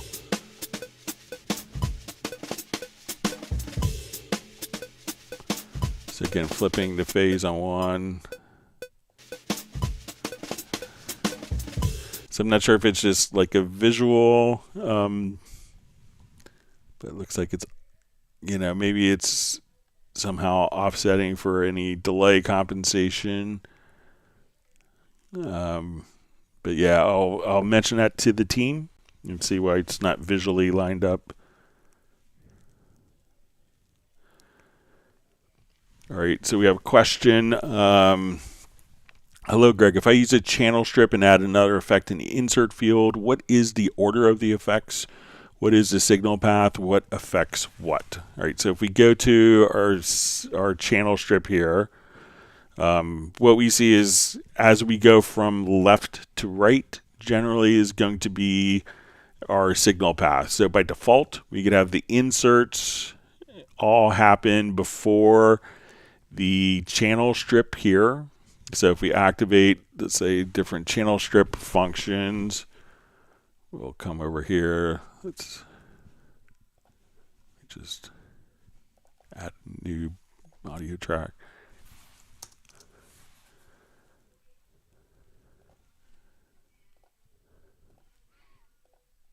Okay, so if we have, you know, our channel strip functionality here, we could do this. So, you know, and if we have inserts, these inserts by default would come directly before the inserts. Now, if we see this little icon here, this would allow us to have the channel strip settings before the inserts, or we could have the inserts come before the channel settings.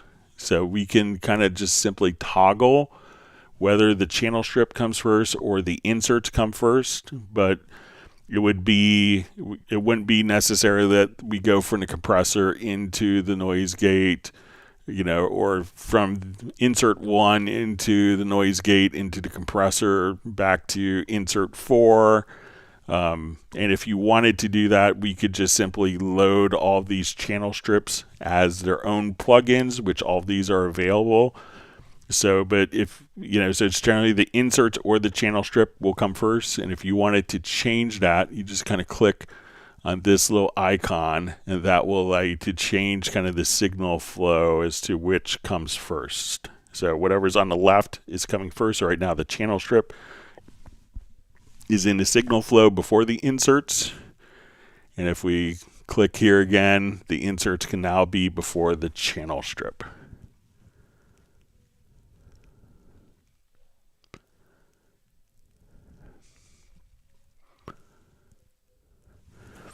All right, so we see, hello, are the new Pro instrument loops available in the Steinberg download assistant? So I believe that when you purchase them, and again, unfortunately I don't have a license of it, but I believe once you activate it with the download access code, that they would automatically show up. and be available there. Question, can they be tested as a trial? So I don't think that there's a trial version. Most content doesn't have a trial version. So I don't think that it's available as a trial. And just says also, can you practically show us how to work with them, and can these loops be adjusted using the chord track? So with the chord track, if it's MIDI information, the MIDI information can follow the chord track. Also, if it's a monophonic audio, so if you have like a bass, a sax, a vocal, drum hits, not chord-based stuff, so not guitar chords, not piano chords, string or brass chords, but individual monophonic notes, monophonic audio, they can follow the chord track.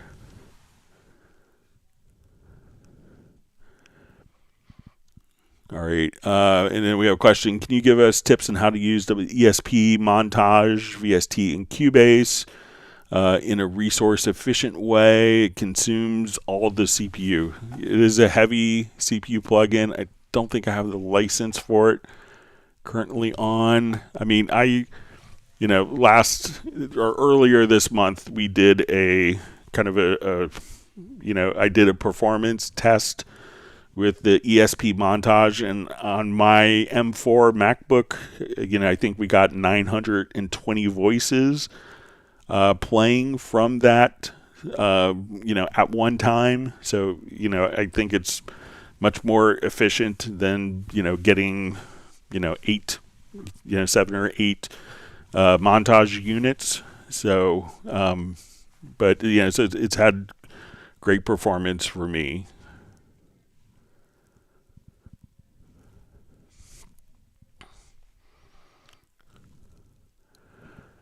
All right, so we see, please show me the most effective way to copy individual sounds from a drum stem to create my own drum parts or transfer them to MIDI loops. Should I transfer the kick, hi-hat, and snare wave files individually into the drum machine or splice them into Groove Agent, and how to save this in Groove Agent? All right, so what I would do, just open up this quick project here quickly. So I would probably just make a sample from the instruments themselves. So let's say if we come over, I'll just I'll clear this kit. All right, so what I want to do is I want to find, like, let's say I have 3 kick drums here. All right, so I'm going to zoom in, grab my range tool, and I want to just come over here, and I'm going to drag these kicks all to my one pad, and I'm going to layer these. So now, and I want to do the same for my snare. So let's say I have 2 snare tracks. Let me just undo. So I want to do my kicks here. So I'm going to grab again with my range tool.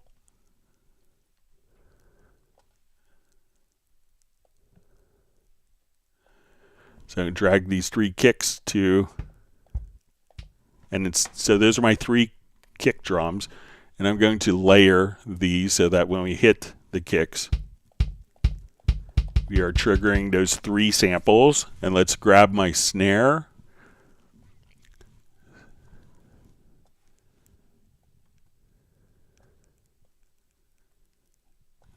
All right, and I want to take my snare top and snare bottom mic. Let's drag it into Groove Agent. And again, we're going to layer these. So I can say my kick. All right, and let's say if I want to make it a little longer, so I'll cut the pad and we'll make this sample. I'll just extend that out so we get more. So let's layer. So if I wanted to kind of convert my kick and snare to MIDI, what I could do now is I'm going to select my Groove Agent pad. I will just double click and let's go into our hit point editor and the samples. Let's adjust kind of our threshold here. And we want to adjust this so that we don't have necessarily our kick or other tracks that are bleeding through it. And I'm going to create MIDI notes. So I'm going to select my drum track, come over here, let's create MIDI notes. So we'll have a little create tab in the hit point editor. Let's create our MIDI notes. And I want this to be C1. I want to retain the dynamic velocities, and we'll put it onto the first selected track. I want to go to my snare track, and we'll basically do the same thing. And here I want this to create MIDI notes onto D1. Let me just select. So there's my kick. So let's create MIDI notes, put it onto D1. So now, if I mute the original kick and snare, we're just triggering it from the drums now, from this MIDI part. So we turn off the drum machine, we don't hear our kick and snare.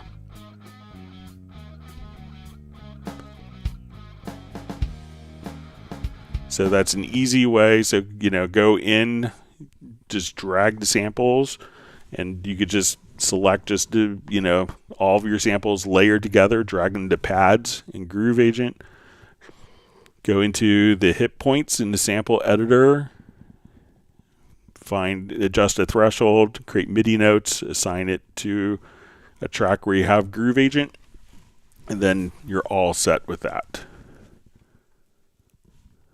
All right, let's jump back. I think we can maybe get another question in before we migrate to the Zoom.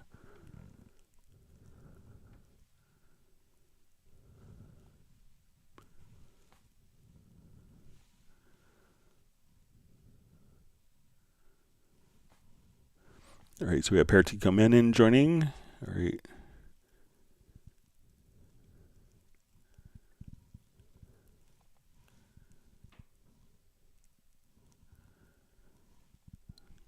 Great.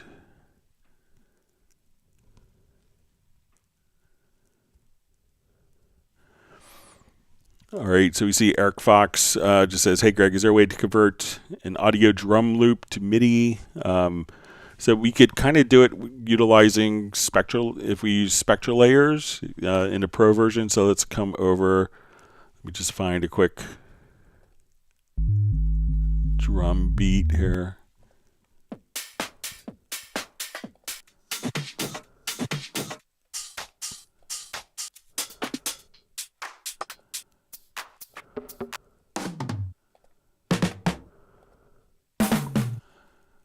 Let's try a different library here quick.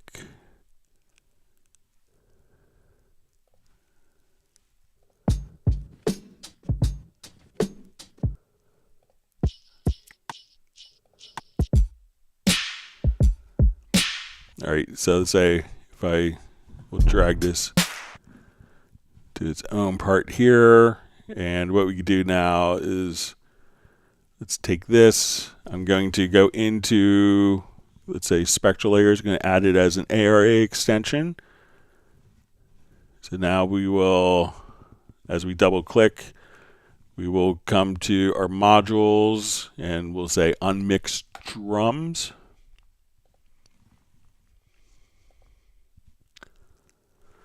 All right, so now as we play this,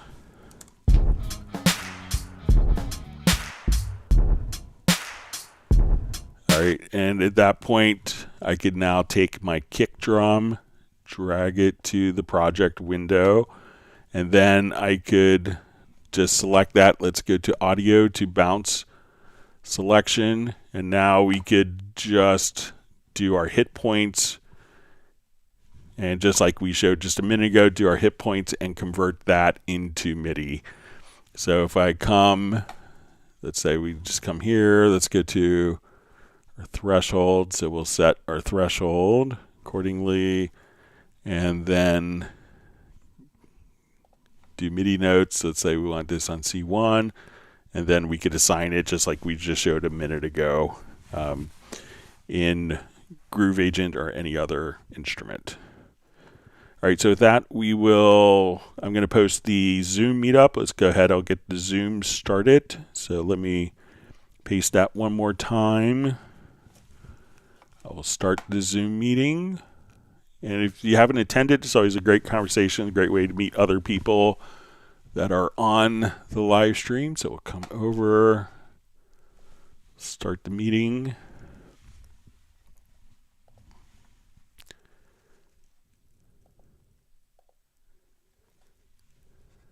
All right, we see Tim K entering. Thomas Van Dyke, great to see you on.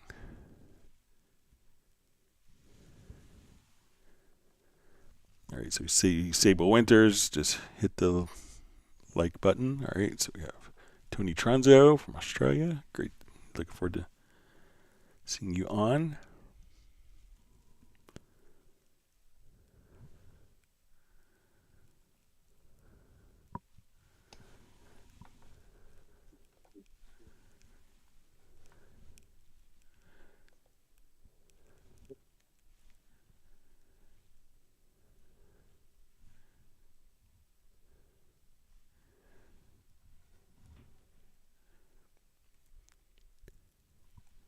We see Jan on. We see Michael Marshall. Hi there. Matt Elston. It's great to see you on. Where's the start video? There we go. Hey, we see Tim K on.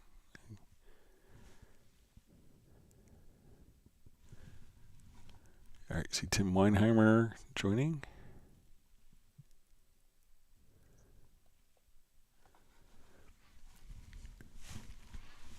All right, we'll give it a couple minutes before we shut down the live stream. I want to thank everyone for all the great questions. Hope that everyone's learned. We see Uno Memento joining. That's great. Don't see you, Greg. Where are you? Yeah, I'll turn on my camera. Oh, it's all right. It's all right. All right. Not hurry. Looking healthy, sir.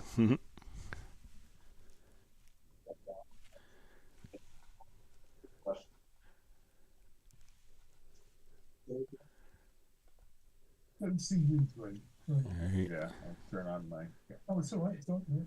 Not hurry. All right. Looking healthy, sir. All right, get a couple more people. I see David M joining and Janet Pulo.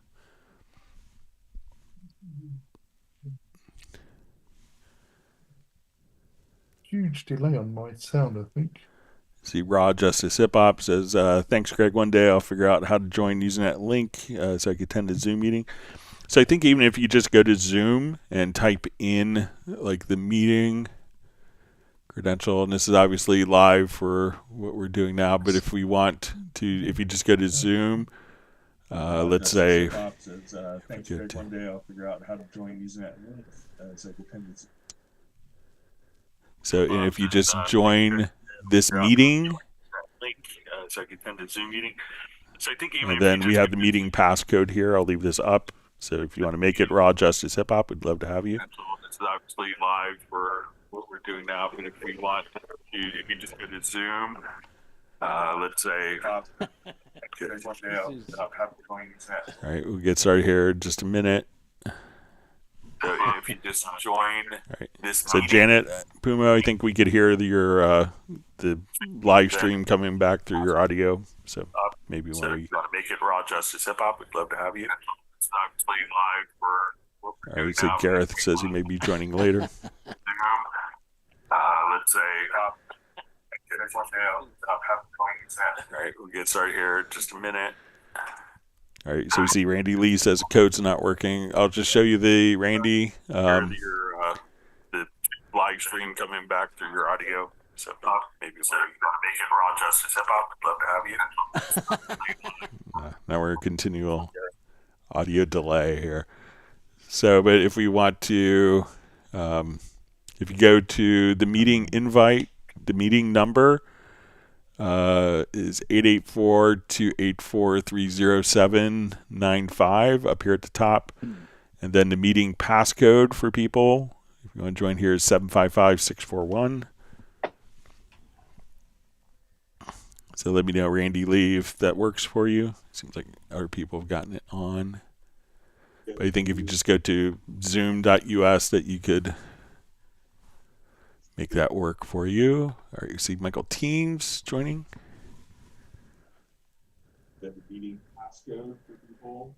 Oh. All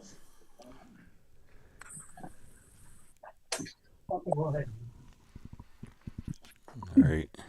See, Jeff Sabelski says he needs a Mars landing code in the back. All right. Mars landing. All right, so I'm going to go ahead and shut down the live stream and migrate over to the Zoom. We'll see if there's any other quick questions. Make sure I'll post this and we'll shut it. We'll mic transition over. I'll paste one more time. All right, for those not joining us on Zoom, I hope you have a wonderful weekend. Please stay safe and healthy, and we'll see you back on Tuesday. And with that, I'll go ahead and close out of the live stream, and we'll go to Zoom. All right. Okay, so our live stream is over. Let's jump back here.